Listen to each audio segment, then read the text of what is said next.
Mi yerno me dijo que sus padres se mudaban a mi casa. Me advirtió que si no me gustaba, podía irme yo.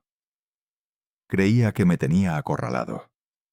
No sabía que los viejos acorralados son los más peligrosos. No discutí. Solo sonreí y le dije que prepararía la casa para su llegada. Pero la sorpresa que preparé no eran sábanas limpias ni una alfombra de bienvenida. Era una lección de respeto servida en frío. El canto de los pájaros fuera de mi ventana era la única música en mi casa.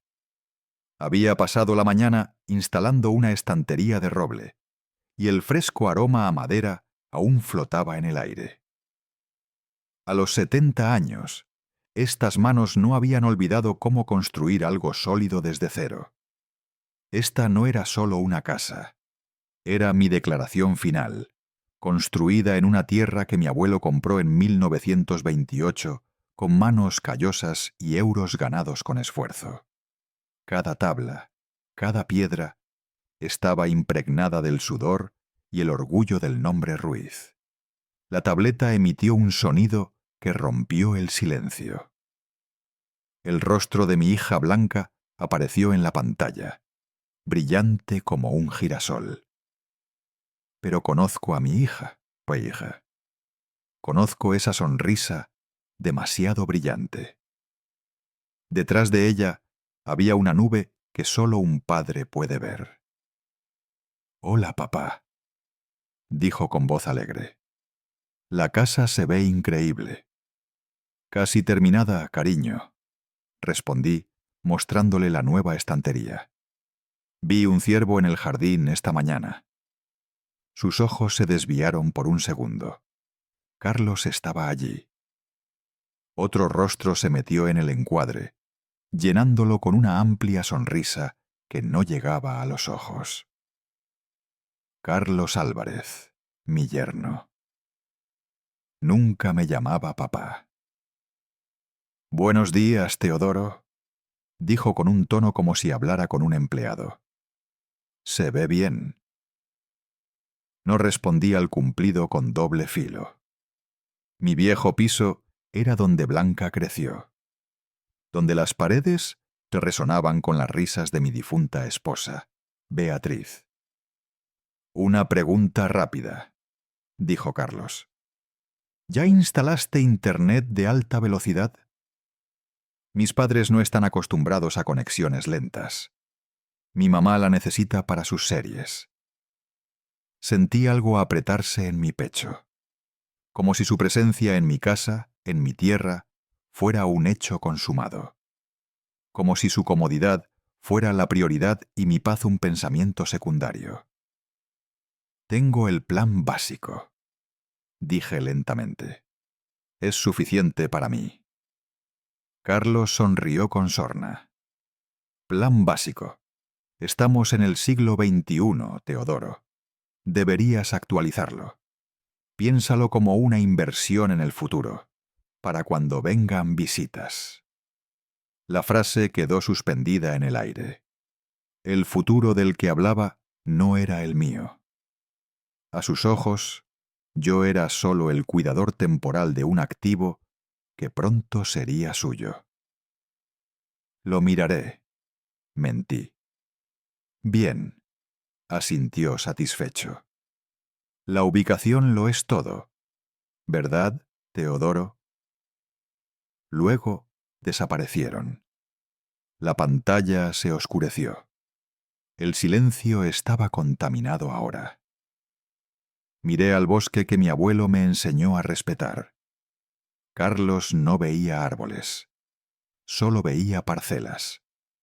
El fuego latente dentro de mí acababa de recibir un soplo de viento. Al día siguiente, abrí un baúl etiquetado como «Oficina de Teodoro». Encima estaba mi pesada regla en té de metal.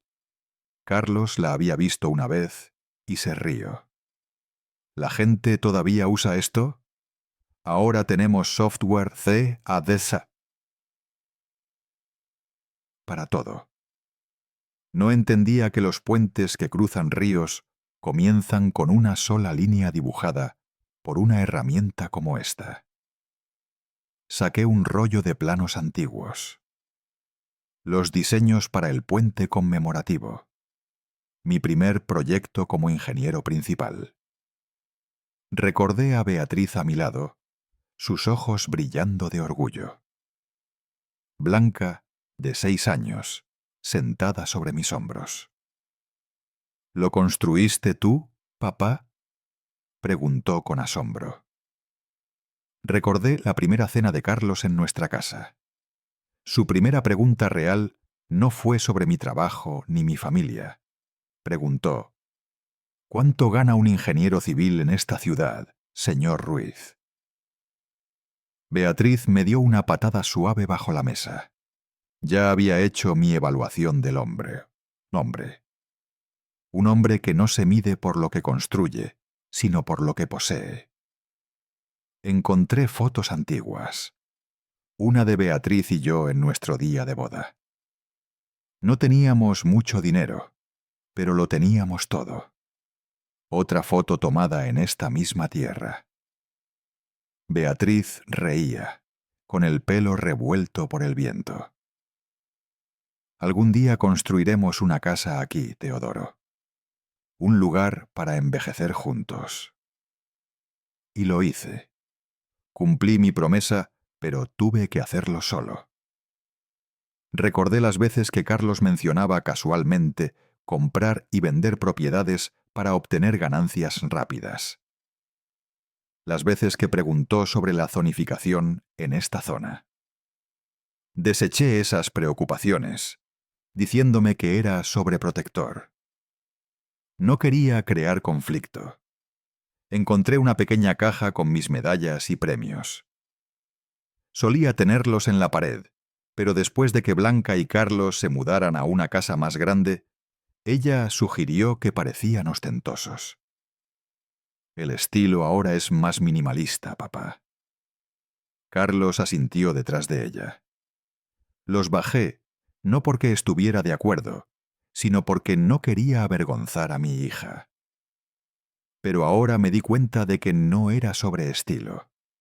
Era sobre borrar mi historia, para que la de Carlos brillara más. Cada objeto contaba una historia de trabajo, amor y sacrificio. Cada memoria estaba contaminada por la presencia de Carlos, como una mancha de aceite en un estanque claro. Su falta de respeto no era un acto aislado, sino una campaña lenta que había durado años. Cerré el baúl. Ya no me sentía triste. Sentía una claridad fría y dura. Esto no era un malentendido. Era un plan. Y yo estaba justo en el medio. 2 días después sonó mi teléfono. Era Blanca. Solo su voz, pequeña y tensa. «Papá», susurró. «Carlos tiene esta gran oportunidad de inversión. Realmente grande. Necesita un poco más de capital para entrar. Me preguntaba si quizás podrías prestarnos el dinero». «¿Cuánto?», pregunté, mi voz plana. Hubo una larga pausa. «¿50.000 euros? Te lo devolveríamos en 6 meses, con intereses». Podía cubrirla, pero no se trataba del dinero. «Blanca», dije firmemente, «mis ahorros son para asegurarme de que tú y los nietos estén seguros. Es una red de seguridad, no un fondo de capital riesgo». «Pero es algo seguro, papá», dijo desesperada. «Carlos lo ha investigado por completo. No hay cosas seguras en los negocios. Mi dinero, el legado de tu madre y tus abuelos, es para construir sobre terreno sólido, no para apostar en el futuro». El silencio era pesado. «Lo entiendo», dijo finalmente, sin emoción. Solo pensé que debía preguntar. «Te quiero, Blanca». «Yo también te quiero, papá. Tengo que irme». Me quedé sentado, completamente inmóvil. No dudaba del amor de Blanca, pero podía ver lo atrapada que estaba. Intentaba mantener la paz entre un padre que amaba y un marido que la manipulaba. Esta llamada no era solo una negativa o un préstamo. Era una declaración. Había trazado una línea en la arena. Y tenía un mal presentimiento de que Carlos intentaría borrarla por completo. El teléfono sonó 2 días después. Vi el nombre de Carlos. Casi lo dejé ir al buzón de voz, pero sabía que no podía. Tenía que enfrentarlo. «Hola, Carlos», dije. «Teodoro, tengo grandes noticias. Mis padres vendieron su casa en Andalucía. Todo pasó más rápido de lo esperado. No esperó mi respuesta. Necesitan un lugar donde aterrizar. Y Blanca y yo pensamos que tu nueva casa es la solución perfecta. Estarán allí a fin de mes. Tomarán el dormitorio principal, el que tiene el balcón. Mamá adorará tomar su café matutino allí». El mundo se ralentizó.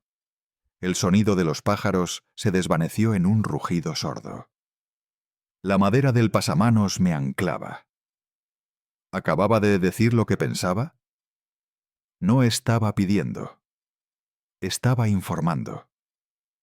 Hablaba de mi hogar, mi dormitorio principal, la habitación que diseñé con una mecedora donde Beatriz habría sentado, como si fuera una habitación de hotel. Pensé en mi abuelo limpiando esta tierra con sus manos. Pensé en Beatriz, sus bocetos para esta casa esparcidos por nuestra mesa. Cada centímetro de este lugar era un testamento a un legado de amor y trabajo duro. Y este hombre hablaba de ello como si fuera una propiedad vacante. Una ola caliente surgió de mi pecho. Quería gritar. Quería maldecirlo. Quería decirle que él y sus padres no eran bienvenidos. Pero no podía sacar las palabras. Tomó mi silencio como acuerdo. Blanca piensa que es una gran idea, por cierto. Será bueno para ti tener compañía. Finalmente encontré mi voz. Carlos, no puedes hablar en serio. Se rió. Por supuesto que hablo en serio. Mira, esto es lo que va a pasar. Es lo mejor para la familia. Y entonces dio el golpe final. Honestamente, si no te gusta, siempre puedes volver a ese piso estrecho en la ciudad. De todos modos, esta tierra va a ser de Blanca eventualmente. Así que mejor acostúmbrate a compartir. Allí estaba, la verdad desnuda en toda su fea codicia. No era un suegro.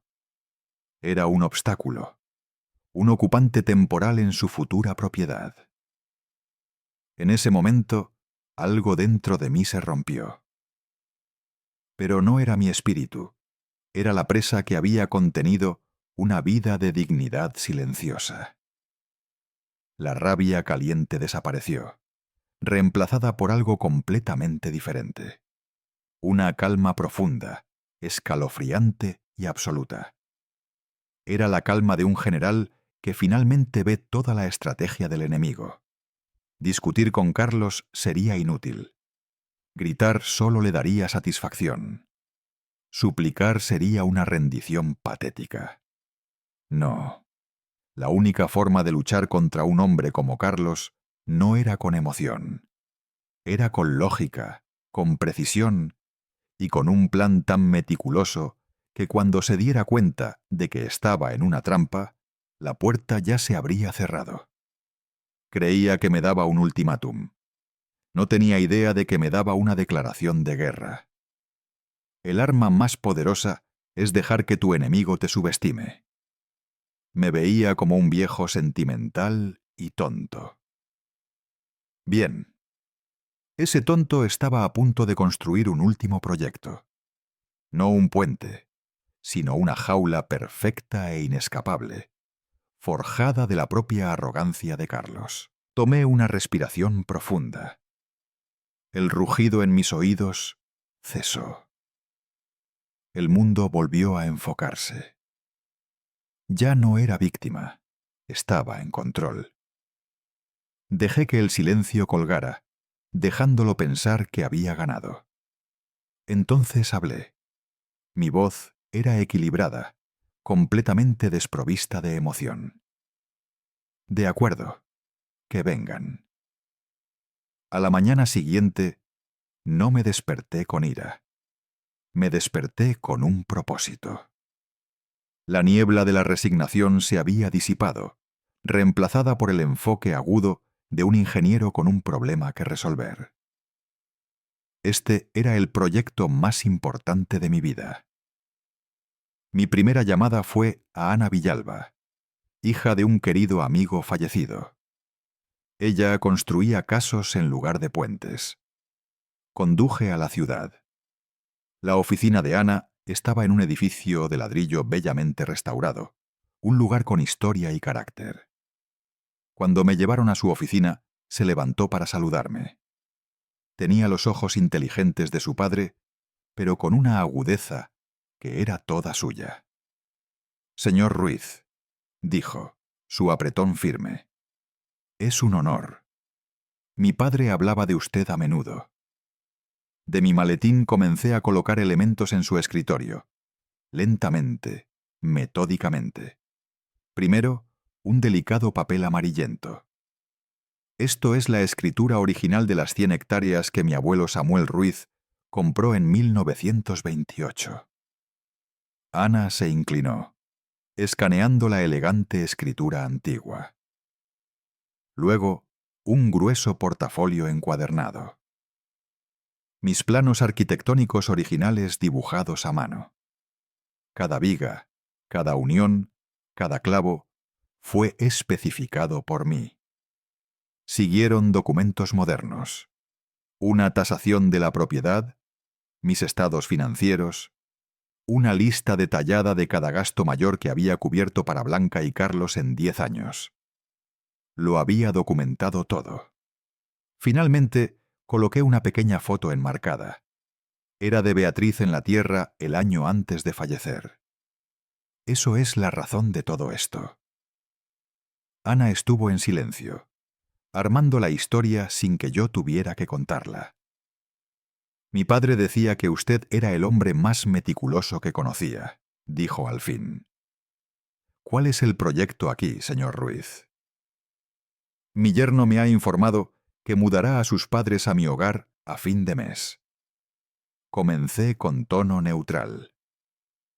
«Ha dejado claro que ve mi propiedad como un activo futuro para él, y que mi residencia allí es condicional a mi cumplimiento con sus planes».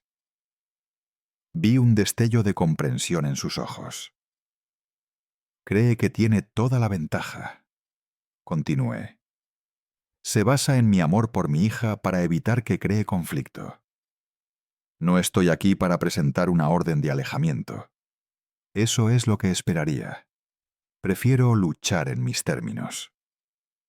«¿Y cuáles son sus términos?», preguntó. «Estructura, permanencia, legado. Esa tierra tiene un ecosistema único. Es un santuario para varias especies de aves migratorias. Mi esposa Beatriz era una una apasionada botánica aficionada. Identificó más de 50 especies de plantas nativas, algunas bastante raras. Su sueño era que la tierra siempre fuera un lugar de paz. Mi yerno ve una posible urbanización. Yo veo una promesa que le hice y que pretendo cumplir».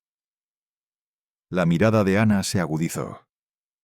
No está hablando de un simple testamento o fideicomiso para su hija. «Soy un constructor, señorita Villalba. He pasado mi vida convirtiendo ideas en estructuras físicas que duran. Quiero construir una estructura legal alrededor de esa tierra, una que sea permanente, inquebrantable. Quiero explorar mis opciones para establecer un fideicomiso privado de conservación o una fundación sin fines de lucro. Quiero convertir mi hogar, mi tierra, mi patrimonio entero en un memorial vivo para mi esposa, un santuario protegido a perpetuidad. Se recostó con admiración. Entonces, cuando los padres de su yerno lleguen esperando tomar el dormitorio principal, llegarán al cuartel general de una reserva natural registrada y legalmente protegida. Terminé. Estarán en propiedad de una fundación privada, sujeta a sus reglas. La sonrisa en el rostro de Ana era brillante. Señor Ruiz, esta es la solución más elegante que he oído nunca.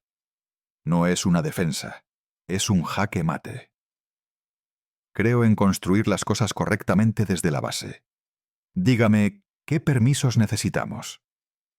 Durante las siguientes 2 horas, discutimos la arquitectura legal, las implicaciones fiscales, los estatutos de la nueva fundación. Mis registros meticulosos le dieron todo lo que necesitaba. Cuando salí de su oficina esa tarde, me sentí más ligero que en años.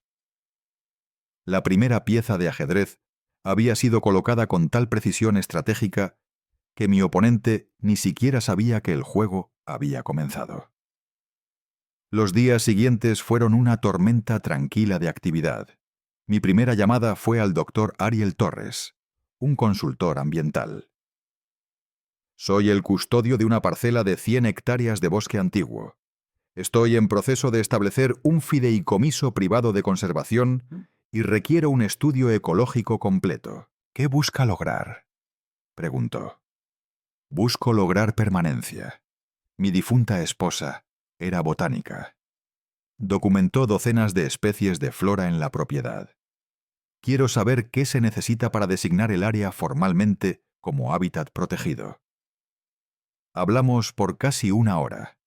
Él veía una oportunidad para proteger un pedazo del mundo natural. Yo veía una forma de honrar a mi esposa y construir un muro tan alto que mi yerno nunca pudiera escalarlo. Mi siguiente llamada fue a Helios Soluciones Off-Grid. Tengo una residencia de 200 metros cuadrados. Quiero desconectarla completamente de la red pública.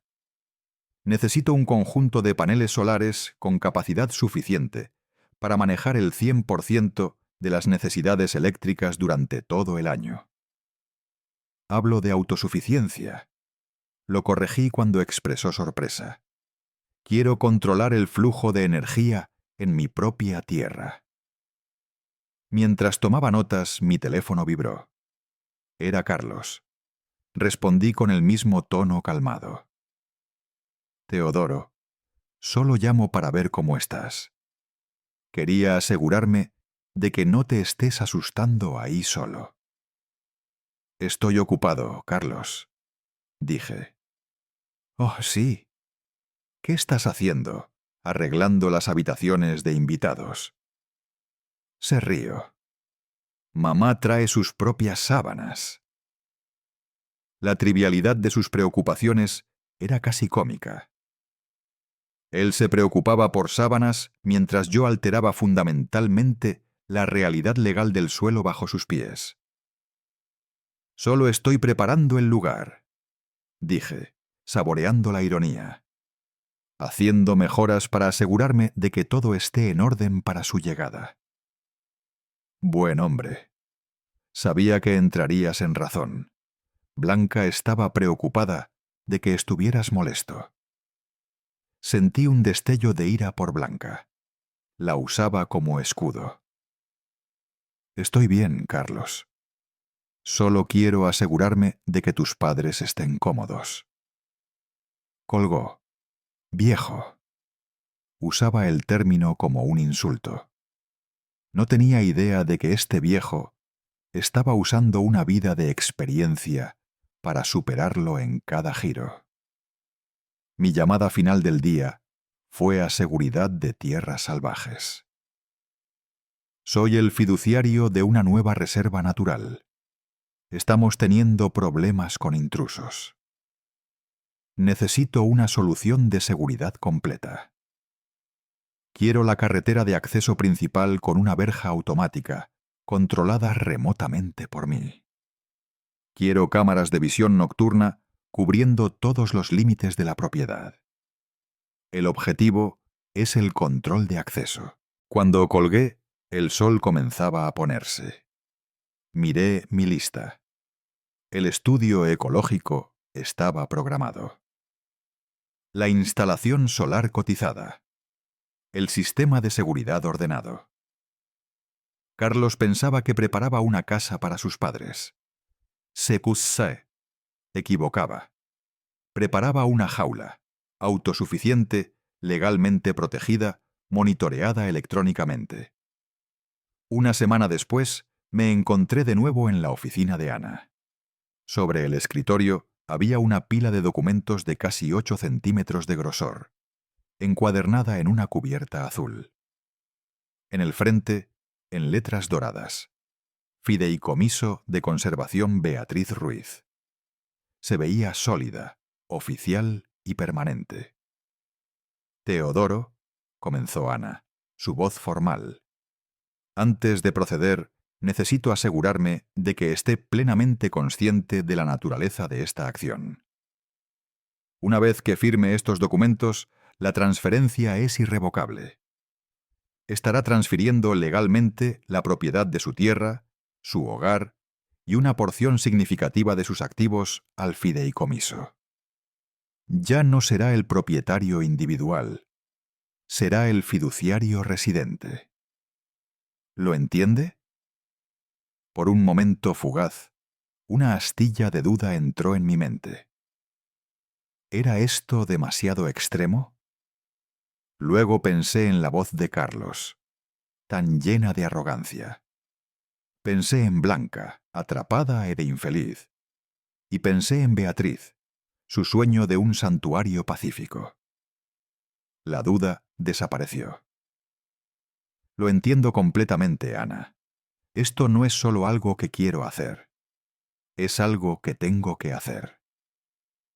Asintió satisfecha. Muy bien.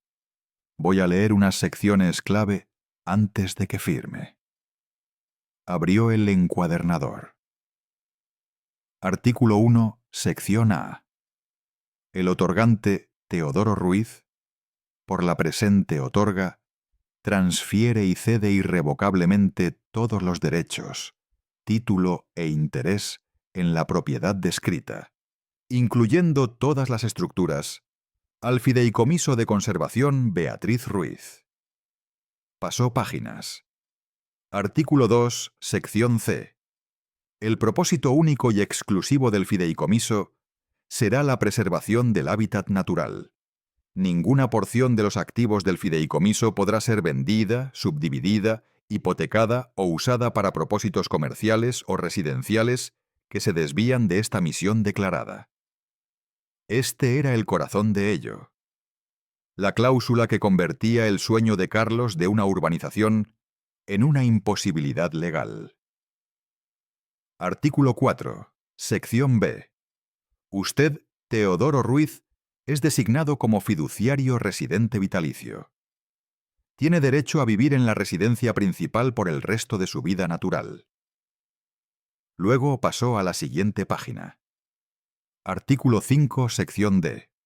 La Junta de Fiduciarios podrá aprobar la residencia temporal de becarios de investigación, estudiantes o voluntarios no remunerados.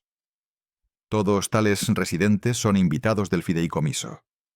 Su estancia es condicional a su participación activa y documentada en la misión de conservación y su estricto cumplimiento de todos los estatutos. La Junta se reserva el derecho de terminar la residencia de cualquier individuo que no cumpla, con efecto inmediato. Dejé que las palabras se hundieran. Voluntarios no remunerados, participación activa documentada, terminación de residencia. Era una obra maestra del lenguaje legal. Ana cerró el encuadernador. ¿Está listo? Miré la fotografía de Beatriz en la esquina del escritorio. Estaba cumpliendo mi promesa con ella. Carlos quería convertir mi legado en una ganancia rápida. En cambio, yo lo convertía en una fortaleza que se protegería a sí misma mucho después de que yo me fuera. El notario empujó un bolígrafo hacia mí. Mi mano estaba estable al tomarlo. El bolígrafo se sentía pesado con el peso de generaciones. Mi firma no fue el garabato tembloroso de un viejo. Fue el trazo firme y confiado de un ingeniero aprobando su diseño final más grande. Firmé una docena de páginas. Con cada firma sentí un peso levantándose. La ira que había cargado se transformaba en un sentido de paz profunda y justa. «Está hecho, Teodoro», dijo Ana. «Lo presentaré a primera hora de la mañana. A partir de mañana a las 9, el Fideicomiso de Conservación Beatriz Ruiz existirá oficialmente. Ya no es solo un hombre en una casa. Es el custodio de un santuario protegido. Gracias, Ana, por ayudarme a construir algo que durará. No, Teodoro. Gracias a usted por tener la visión». Al salir del edificio, sentí una calma que no había sentido en años. La trampa estaba tendida. La base legal era inquebrantable. Todo lo que quedaba era esperar a que la presa, cegada por su propia codicia, caminara directamente hacia ella. Y ella. Las últimas 2 semanas del mes fueron un tipo extraño de quietud. Las instalaciones se completaron con eficiencia silenciosa. Los paneles solares eran una rejilla oscura en el techo. La nueva verja automática esperaba. Las cámaras discretas eran casi invisibles entre los árboles. El último día del mes no me sentí nervioso. Me sentí como en la mañana de una inspección mayor de un puente. Todos los cálculos estaban hechos. Me senté en el porche en mi mecedora, mirando la carretera de grava. A las 2 en punto lo oí. El rumor bajo de un motor pesado, el crujido de neumáticos. Un gran camión de mudanzas amarillo apareció, seguido por el todoterreno negro brillante de Carlos. La invasión había comenzado. Carlos saltó del coche. Un rey, llegando a un castillo recién conquistado.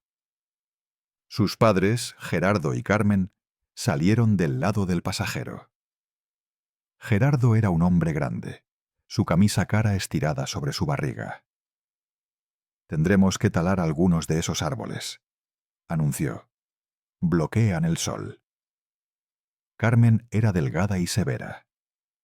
«Espero que los armarios sean de un tamaño decente», resopló. «Y la grava va a ser un asesinato para mis zapatos». La última persona en bajar fue Blanca. Se movió lentamente, pálida, con los hombros caídos. No me miraba. Se veía como una prisionera. No me moví de mi silla. Solo los observé. Finalmente, Carlos me notó. Caminó con paso firme. «Teodoro, ahí estás, absorbiendo lo último de tu soledad». «Hola, Carlos. Gerardo, Carmen, bienvenidos». Carmen caminó al porche, pasando un dedo por la madera. «Todo es un poco marrón, ¿no? Tendremos que traer pintores». Hablaban como si yo no estuviera allí. Discutían renovaciones de mi hogar justo frente a mí. «Deben estar cansados del viaje», dije calmadamente. «¿Por qué no entran? Les mostraré el lugar». La sonrisa de Carlos se amplió. Pensaba que este era el momento de su victoria completa. «Ahora hablas, Teodoro.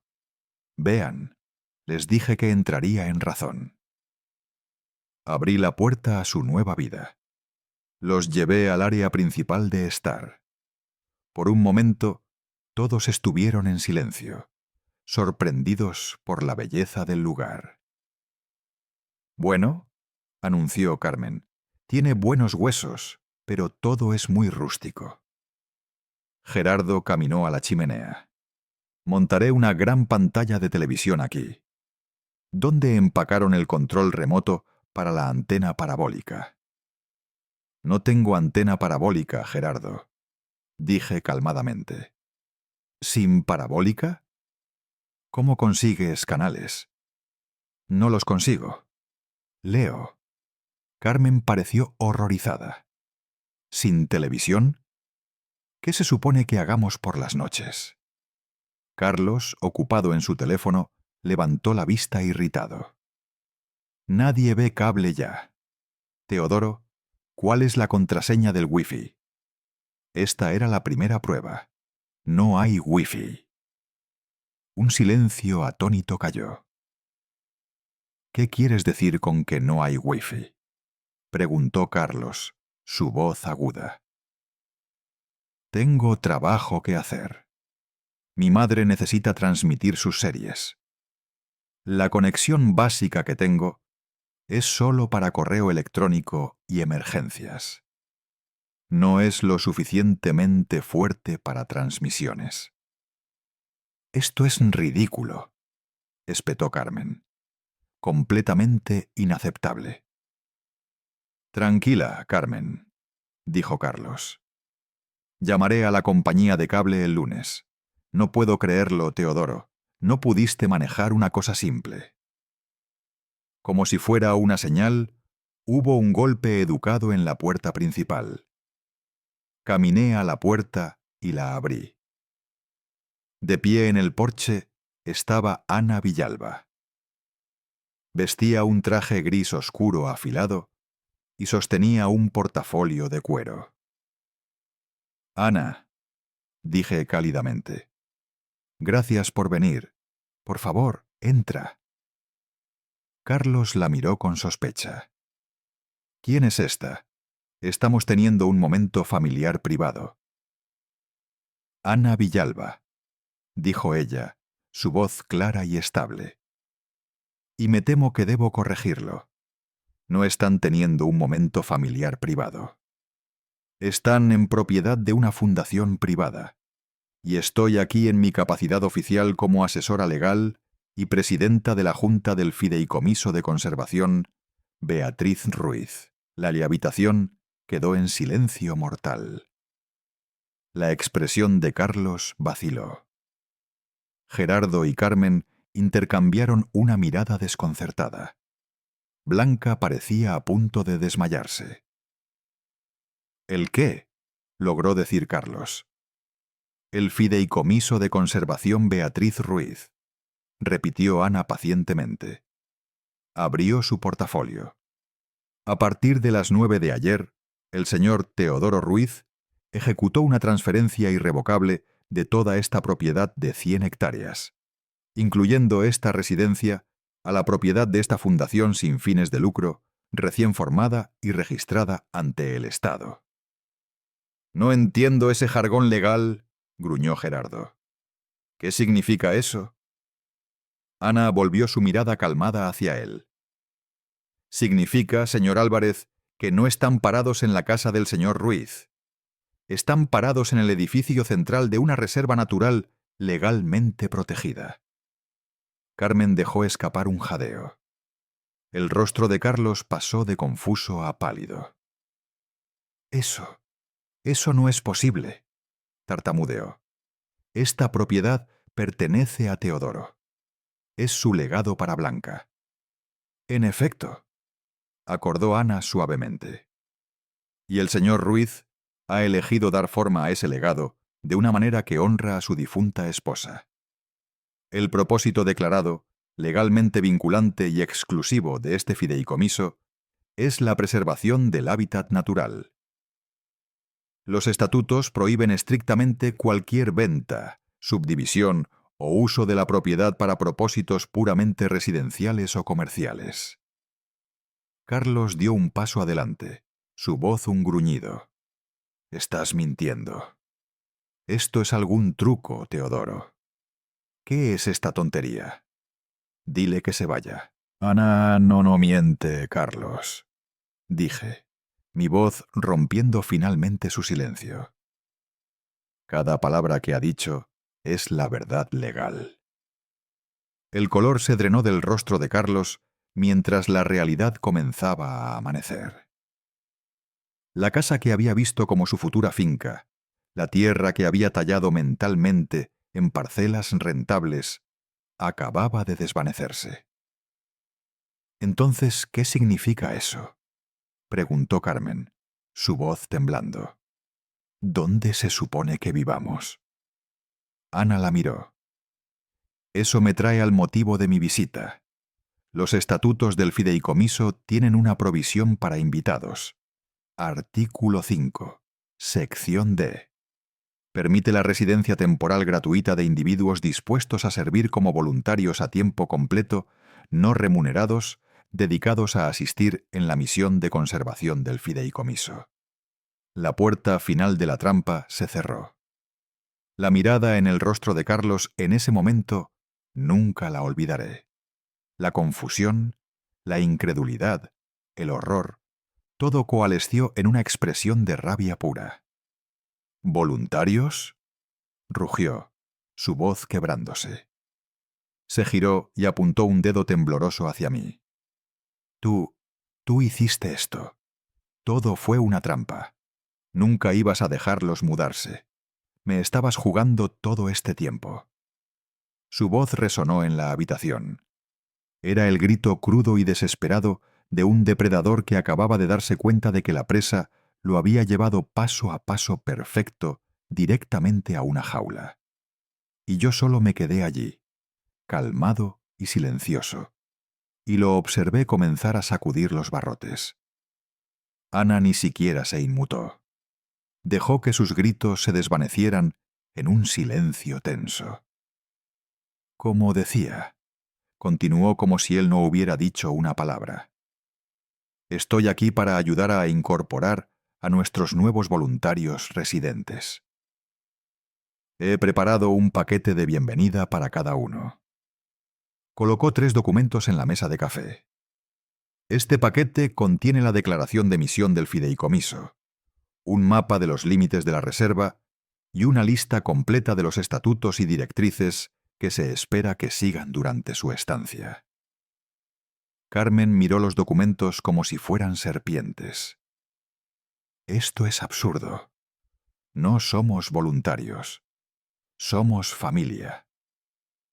Legalmente, contraatacó Ana, su relación con el señor Ruiz es personal. Su relación con esta propiedad está gobernada por el fideicomiso. Permítanme destacar unas directrices clave. Tomó uno de los documentos. Primero, contribución laboral. Como residentes no remunerados, cada uno debe contribuir un mínimo de 20 horas por semana de trabajo documentado hacia la misión del fideicomiso. Gerardo farfulló. ¿Trabajo? ¿Qué tipo de trabajo?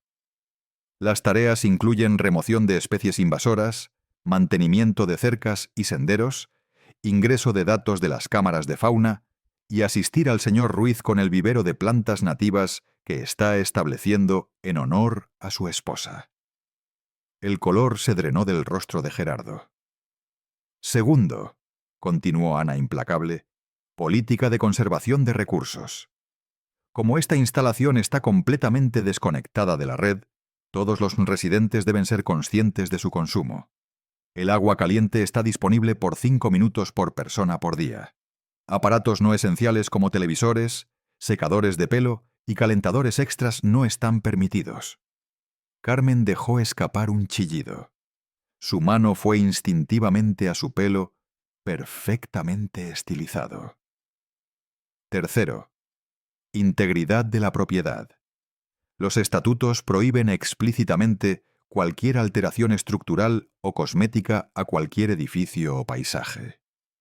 No habrá pintura, no redecoración, no remoción de muebles y absolutamente no tala de árboles.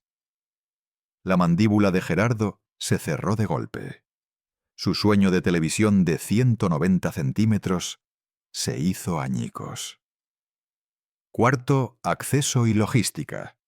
Para la protección de nuestra fauna nocturna, la verja principal está en un temporizador automático. Se cerrará todas las noches a las 18 horas y se reabrirá a las 8 horas. No hay excepciones. Además, servicios de entrega como Amazon y deliveries de comida no están permitidos en la propiedad. Las paredes de su nuevo hogar se cerraban, convirtiéndose en una jaula. Estaban siendo cortados del mundo de conveniencia que siempre habían conocido. Y finalmente, dijo Ana con finalidad, cumplimiento. Como presidenta de la Junta realizaré inspecciones semanales. El incumplimiento de cualquier estatuto se considerará una violación de su acuerdo de voluntariado. Una primera violación resultará en una advertencia formal. Una segunda violación resultará en la terminación inmediata de su estatus de residencia. Se les dará un aviso de 24 horas para desalojar la propiedad. Cerró el documento con un sonido definitivo. Había construido la jaula y explicado exactamente cómo funcionaba el candado. Por un largo momento, nadie habló. Los Álvarez estaban atónitos, atrapados entre los términos humillantes de su estancia y la humillación de admitir la derrota. Finalmente, Carlos, temblando de rabia, rodeó la mesa y se paró frente a mí, su rostro a centímetros del mío. ¿Por qué?, escupió, su voz venenosa. ¿Por qué harías esto después de todo lo que he hecho por Blanca? Destruirías tu propia familia por una casa. Lo miré. No veía a un yerno. Veía a un niño mimado que finalmente había oído no, por primera vez. No sentía ira, ni odio, solo una profunda piedad y calma. No he destruido nada, Carlos, dije, mi voz quieta pero resonando. He protegido a mi familia y he protegido el recuerdo de mi esposa. Cada acción que he tomado ha sido una reacción a una tuya. Me levanté, así que estábamos ojo a ojo. Dijiste que tus padres necesitaban estar más cerca de la naturaleza. Ahora tendrán esa oportunidad todos los días. Dijiste que debería acostumbrarme a compartir. Esto es yo compartiendo el sueño de mi esposa con el mundo en lugar de dejarte venderlo por ganancia. Dijiste que esta casa era una gran inversión para el futuro. Y tenías razón. Ahora es una inversión en un futuro donde mis nietos puedan venir y ver el legado de la mujer que nunca conocieron. Un legado de paz y preservación, no de codicia. Estaba sin palabras, su boca abriéndose y cerrándose sin sonido. ¿Querías esta casa, Carlos?, dije, dando el golpe final. Solo nunca te molestaste en leer los términos y condiciones. Los Álvarez no se fueron inmediatamente. El orgullo, o quizás la pura incredulidad, los mantuvo clavados por 3 semanas agonizantes. No interactué con ellos. No tenía que hacerlo. La casa, la tierra, las reglas, hacían todo el trabajo. La primera semana fue una comedia oscura. Observaba desde mi oficina mientras Gerardo, con botas nuevas impecables, intentaba limpiar hiedra invasora.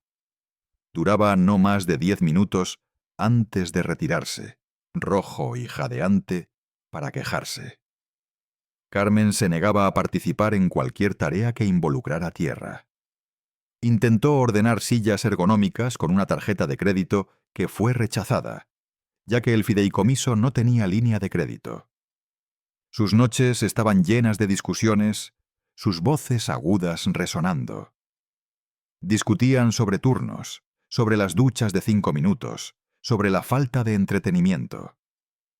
Eran prisioneros en un paraíso que habían intentado robar. Para la segunda semana, comenzaron a probar los límites. Una tarde vi un coche de entrega de pizza en la verja. Carmen intentaba convencer al conductor de caminar el medio kilómetro hasta la casa. El conductor se negó. Observé a Carmen tener un berrinche completo al lado de la carretera. El sábado, Ana llegó para su primera inspección. Fue cortés, profesional, y no se le escapó nada. Notó los registros de labor incompletos.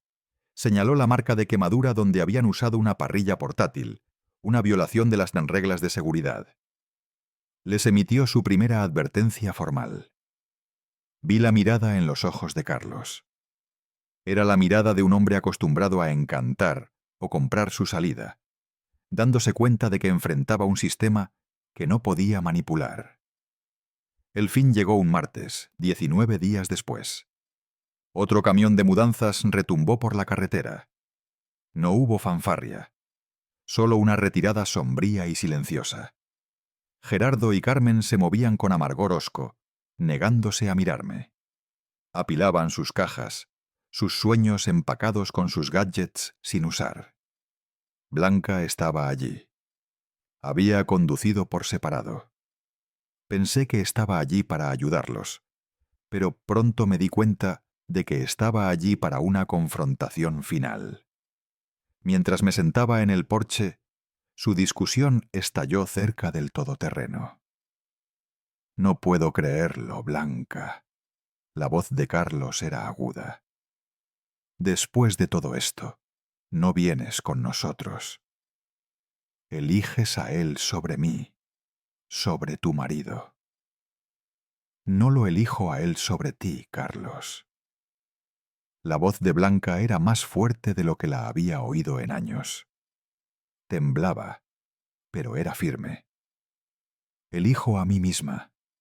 Elijo mi propio respeto. Durante años te he visto desestimar a mi padre. Te he visto tratarlo no como a una persona, sino como a una cuenta bancaria. Te excusé. Me dije que era solo ambicioso. Pero estaba equivocada. No eres ambicioso. Eres un aprovechado.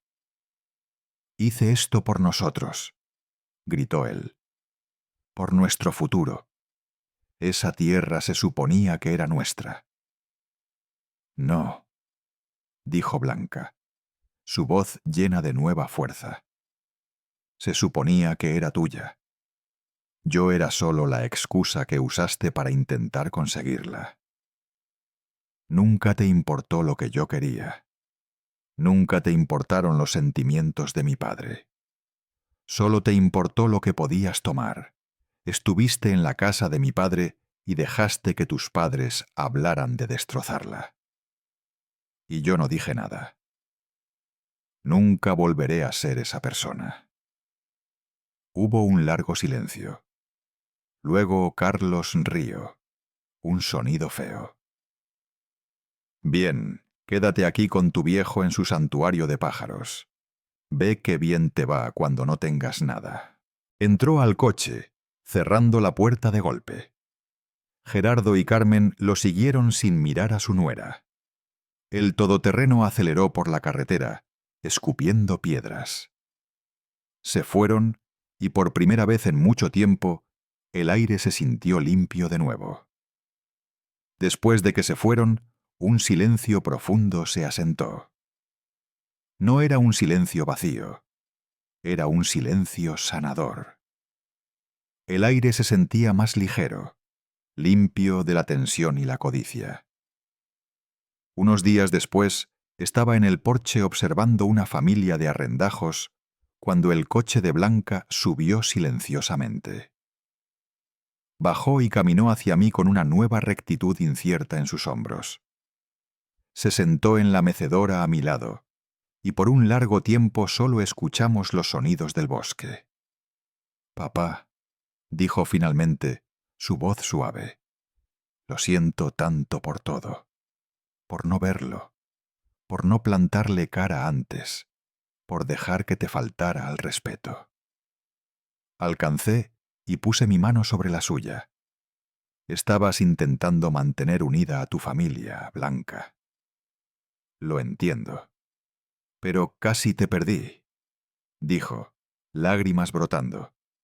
Casi dejo que te quitara todo esto. No podía quitármelo, dije, mirando a los árboles. Porque nunca fue solo mío para dar.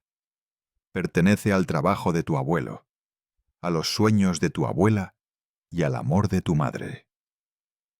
Carlos nunca luchó conmigo por una casa.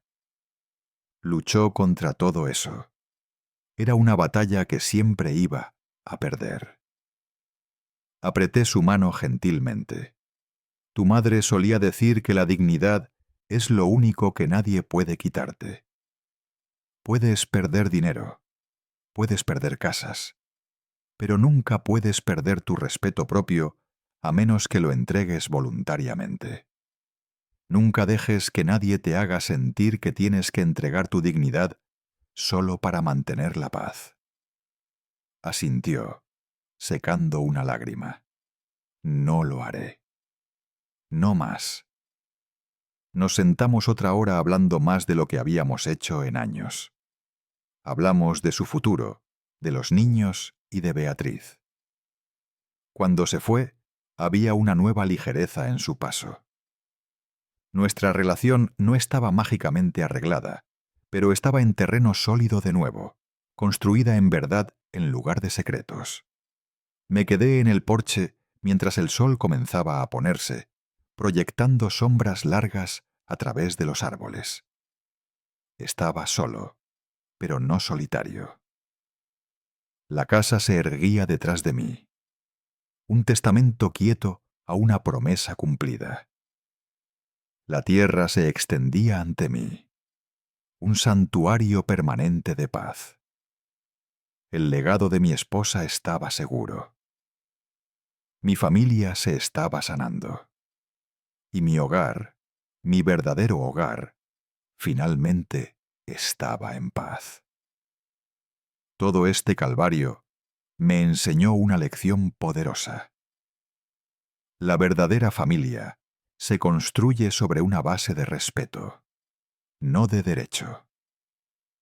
Cuando esa base se ve amenazada por la codicia, el silencio no es una opción.